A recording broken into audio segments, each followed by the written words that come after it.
Hello everybody and welcome to my channel. Go ahead, hit the like, hit the share. This video, if you haven't already heard, the Patreon fraudulent account has been shut down. And I also wanted to touch on the Ricky Smiley morning show, which has over the time has had a lot to say about R. Kelly. And it's quite ironic considering the Brat is on that show.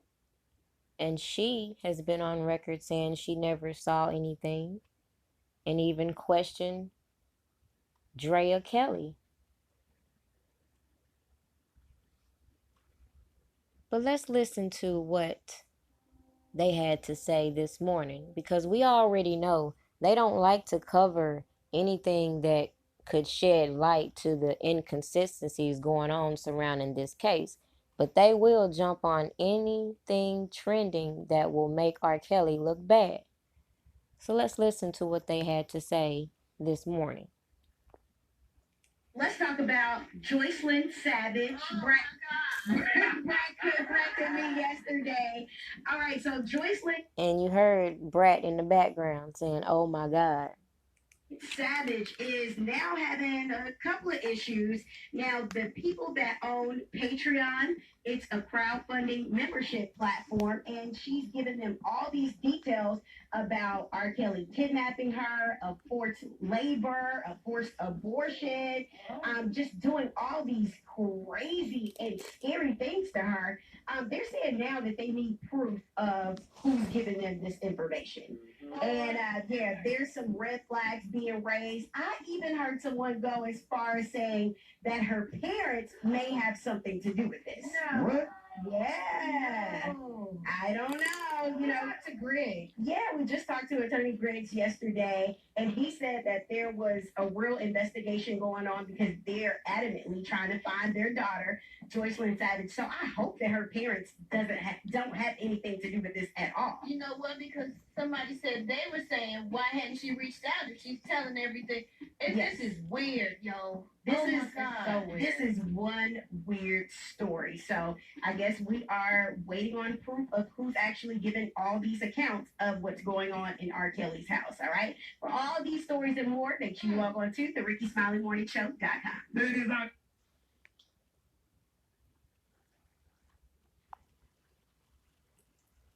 Since then, we have reports that the Patreon allegedly belonging to R. Kelly's girlfriend, Joycelyn Savage, shut down.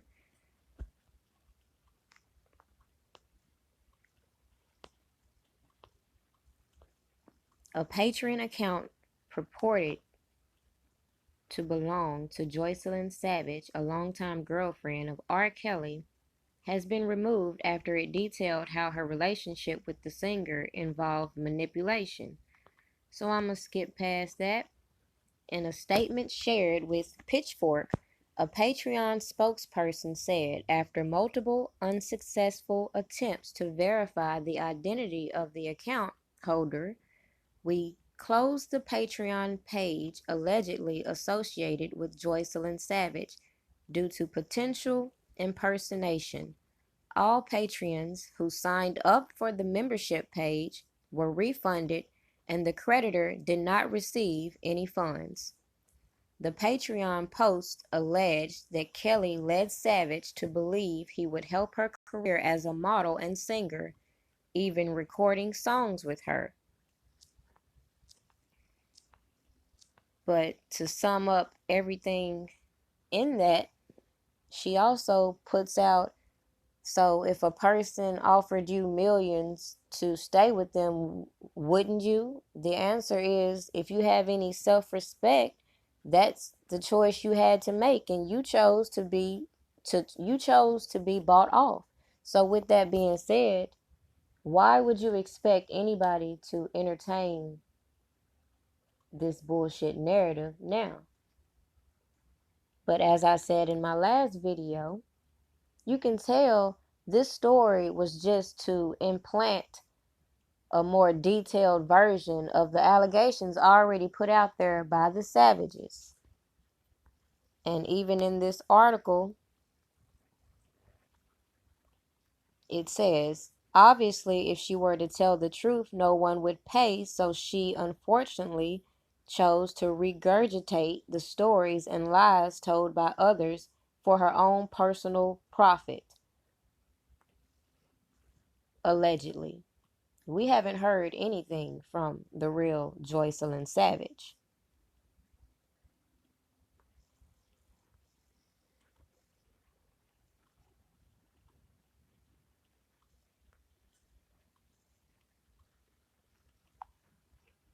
So as you can see, this fraudulent page got its following count up.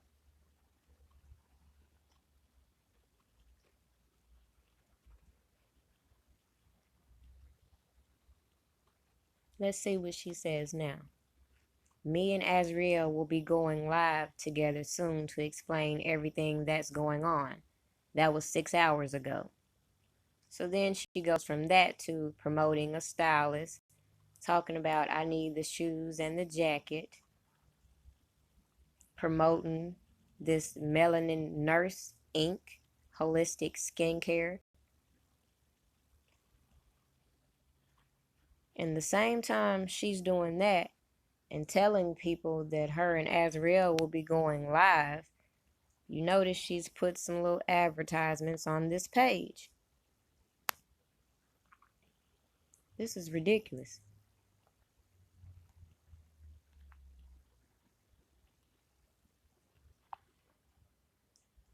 Meanwhile, Azriel is clearly doing her own thing. What's up, y'all? It's Ezreal. This is day 2 of On the Run with Ezreal.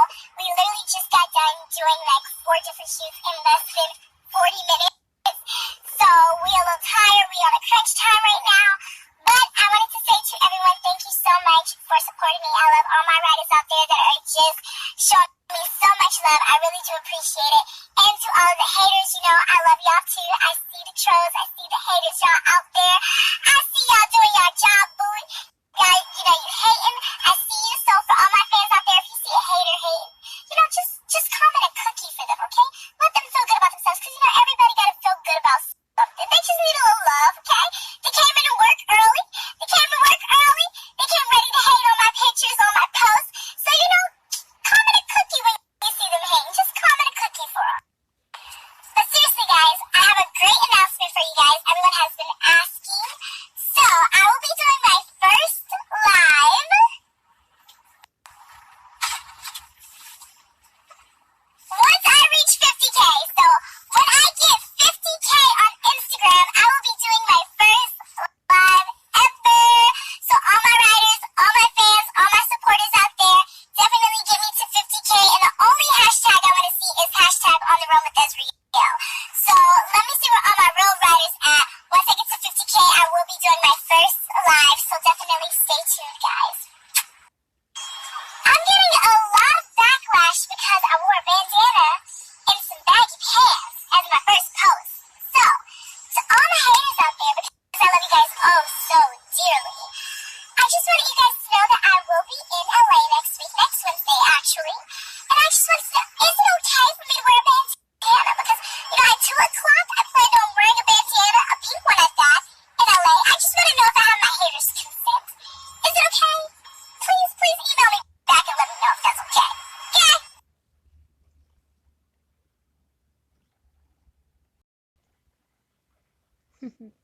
You just gotta love Azriel. But let's get back to Ricky Smiley in the morning show. Because like I said, he's had quite a lot to say about R. Kelly. And let's get to why. Yeah, let me tell you something about that R. Kelly situation. Man, all them folks ain't finna wake up and just all of a sudden accuse him of all this stuff. I know one of the girls, she used to work with us at 97.9 The Beat in Dallas. We have been knowing this for years. We knew this way before that came out. Hold on. Let me tell you about the person he talking about. So he want to corroborate a little story. A little story that was told by a person, grown ass woman, in her 30s to be exact, who quit her job and went to be on the stage and link up with other women freely following R. Kelly. Let's see what he had to say. So this is a picture back in 2012.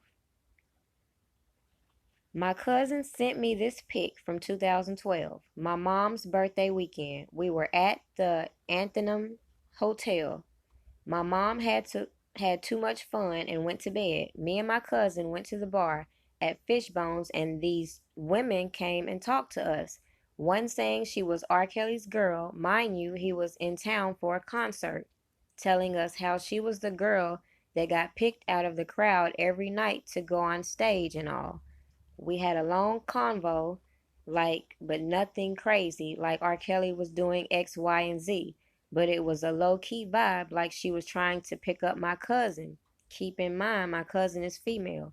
Weird as it may be, it was Kitty Jones. I'm no detective. My name Bennett. Small world. So notice he's saying that Kitty was trying to pick up his cousin.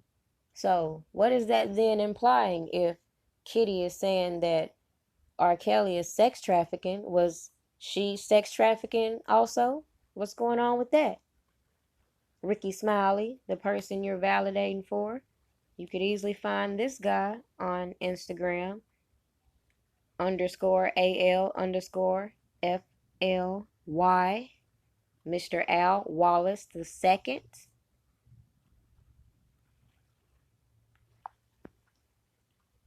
The same woman that had no problem being on stage, chained, in a cage, then after the show, trying to pick up women, wants to paint a story that she's a victim. All because she feel like she sacrificed too much. And even though she could have said no, she didn't. And she tells you out of her own mouth that as far as her statute of limitations had run up. So she had no case. So let's get back to Ricky Smiley vouching for her.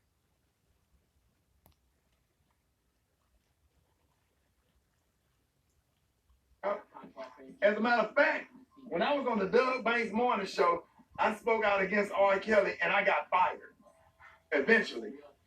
Because the program director in He got fired eventually. Chicago said that we was getting ready to do something with R. Kelly and they didn't like my content. And eventually, dog, they got me out of there. And I ended up losing my job because I spoke out against R. Kelly. So, you know what I'm saying? So it's R. Kelly's fault you lost your job. Is that what you're trying to say? Is that the reason why you have a personal vendetta against R. Kelly? And you're so quick to side with people saying such malicious things against him?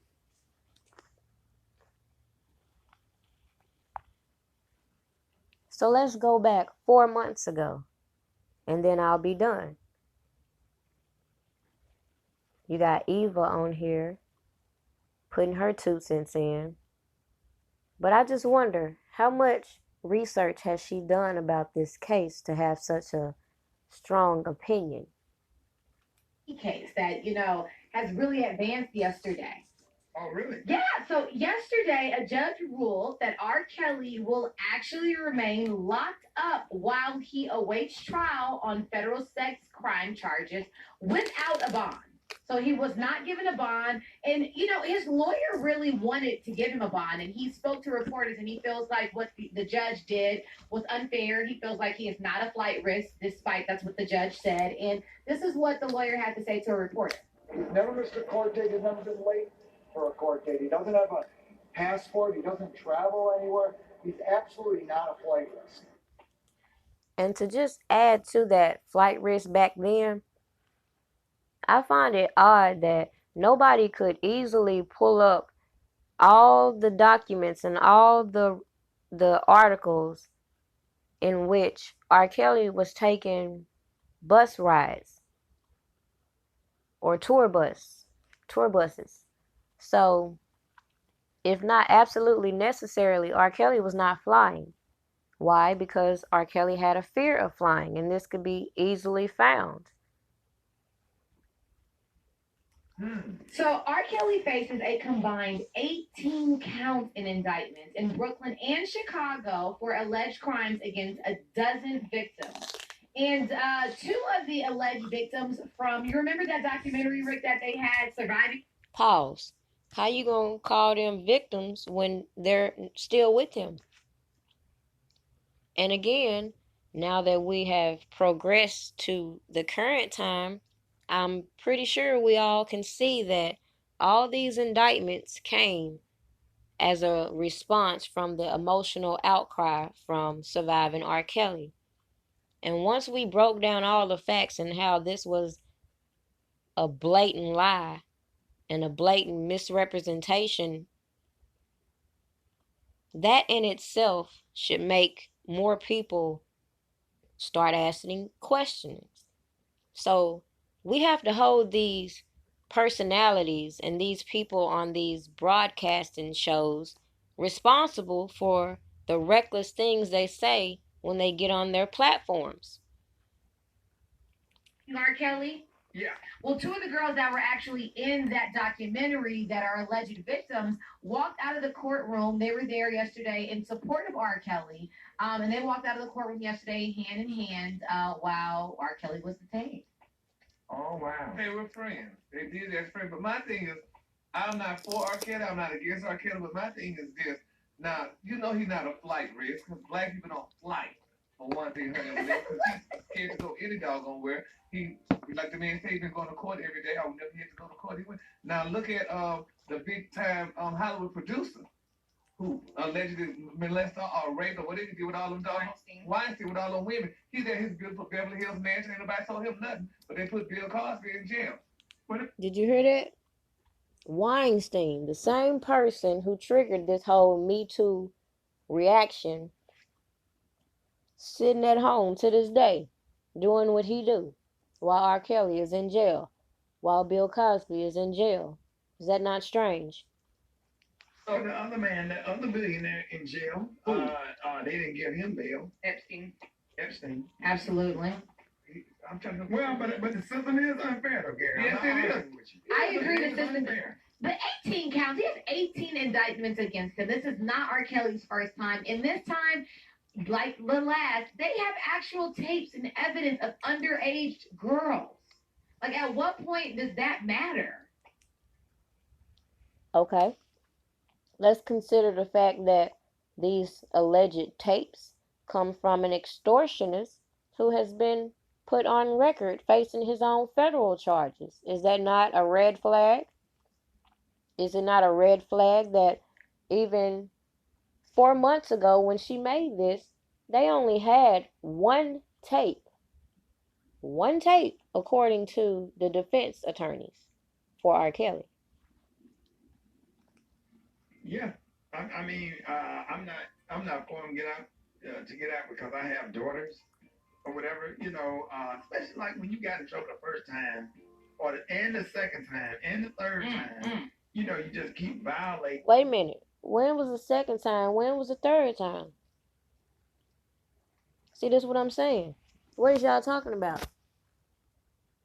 When you talk about the tape itself, they tell you it's between 98 and 2000. So how can you identify a minor on a tape where you are given a 2-year time span and people not say anything about that? Even though they won't tell you the tape was date stamped.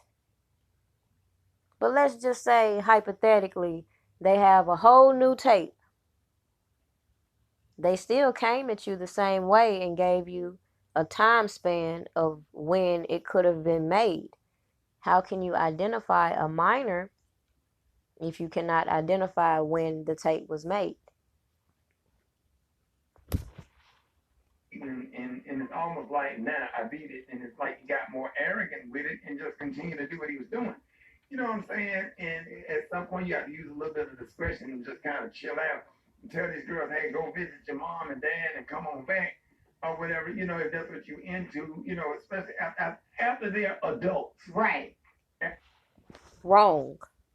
If you are dealing with people that you see are going to be recording, trying to use things against you, why would you encourage that type of relationship when you are a celebrity? And as two people who pride themselves on their own privacy, to be sitting here acting dumb like they don't recognize that the way celebrities do things and the way we do things are totally different. So if some average person is dating a celebrity and has a problem with the way the celebrity wants things done, that person has every right to go on back home and do what they do and get a regular job. But they choose to want to live off the next person. So quite naturally, you're going to live by their rules. Is that abuse? Just think about that.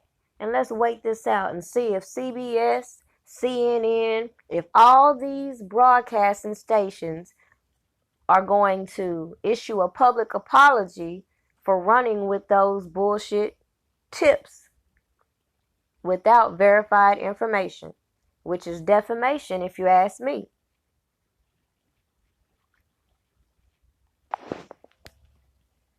Now that I think about it, I might just have to go back and revisit this sex tape because it is like ridiculous how so many people can so readily say he's guilty of something.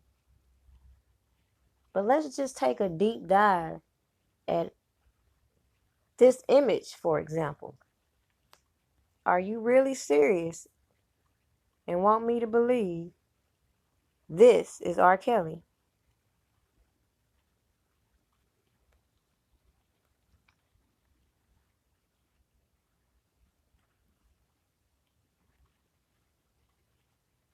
'98, '99, wasn't he bald?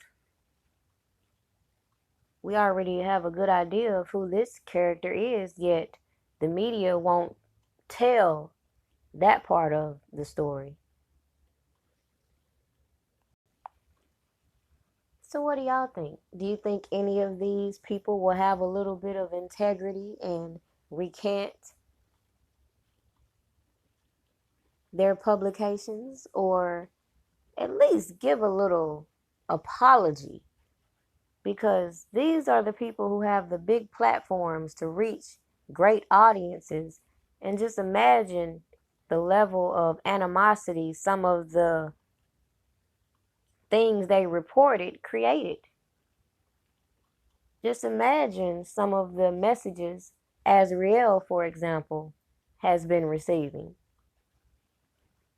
Who's going to take responsibility for this circus we have when at the end of the day, this could have been a simple case dealt with in the court and not in the media?